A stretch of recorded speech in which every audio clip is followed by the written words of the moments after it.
I need to honestly evaluate my use of time and then decide, because the days are evil, decide what needs to go in my life. To make some sometimes tough choices. And Jesus demands those tough choices. Remember the rich young ruler that came to Jesus wanting to go to heaven? What was Jesus' final conclusion to him? Go sell everything you have. And Jesus would tell us and all of His followers on the Sermon on the Mount, if your eye or your hand will keep you out of heaven, cut them off. So what would Jesus say about our use of time? It matters.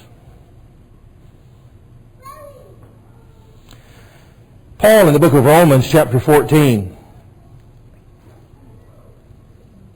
tells us, again, what we already know, but let's make an application to time here. In Romans chapter 14, in verse 12, you know this, don't you? Romans 14, verse 12, so then each of us shall give account of himself to God. We know that's talking about the day of judgment. That I'll have to give a reckoning, an account, an answering of myself to God. I'll have to answer for what I did, for my deeds. I'll have to answer for what I use my body for. I'll have to give an account. Does that apply to my time? On the day of judgment, will I have to give an account of myself and my time before God? The next thing I need to do in order to redeem the time is to decide what truly matters and make time for that.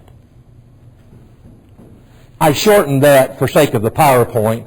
In my notes, I have schedule time, find time, make time for what truly matters.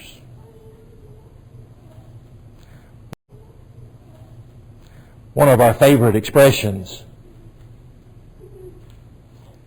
is, I don't have time.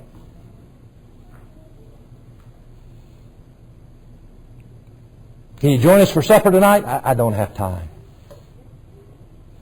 Want to go with me tomorrow? I don't have time. Now, you think about that phrase, it's not really technically correct. You do have time.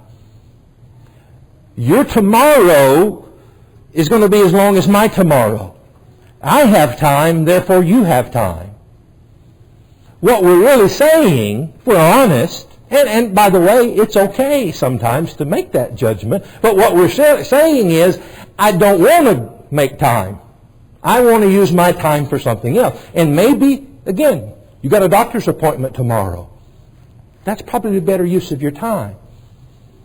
And so sometimes that's an okay assessment to make, but let's be honest, that's what we're really saying. I want to use my time for something else, is what we're saying. And again, that's fine most of the time. We have time.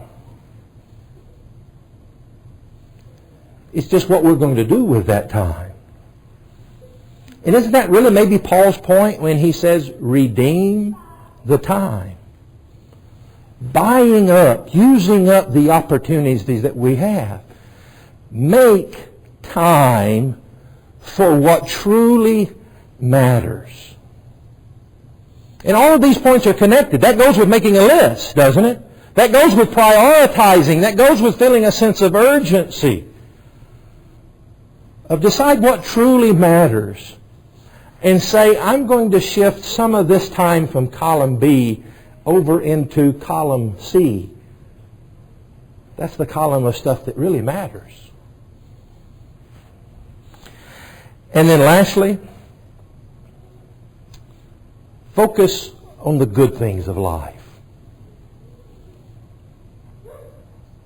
It's easy to spend a lot of time doing bad things.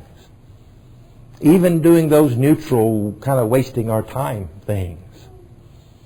It's also easy to spend our time in pessimism and sourness. But maybe redeeming the time, making the best use of our time, is by using our time for goodness and focusing our eyes upon the goodness. Let's close in the book of Philippians chapter 4. And again, a very familiar text, verse 8. Philippians 4, verse 8, the apostle tells us, "Finally, brethren, whatever things are true, whatever things are noble," chapter 4. And again, a very familiar text, verse 8. Philippians 4, verse 8, the apostle tells us, "Finally, brethren,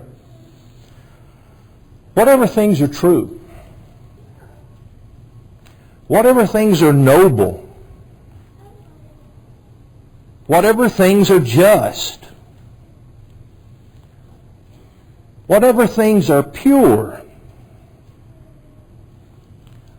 whatever things are lovely, whatever things are of good report, if there's any virtue, if there's anything praiseworthy, think on these things." What a good use of our time. To do good things. And to spend much of our time thinking on these good things. Are these the things of God and of Christianity? Absolutely. But are there things in the neutral column, just the things of life, that are true, that are noble, that are good, that I can meditate on and make better use of my time? Because the days are evil. We don't know when that final exam is. We don't know how many grains of sand remained in the hourglass for us. And so how ought we to conduct ourselves?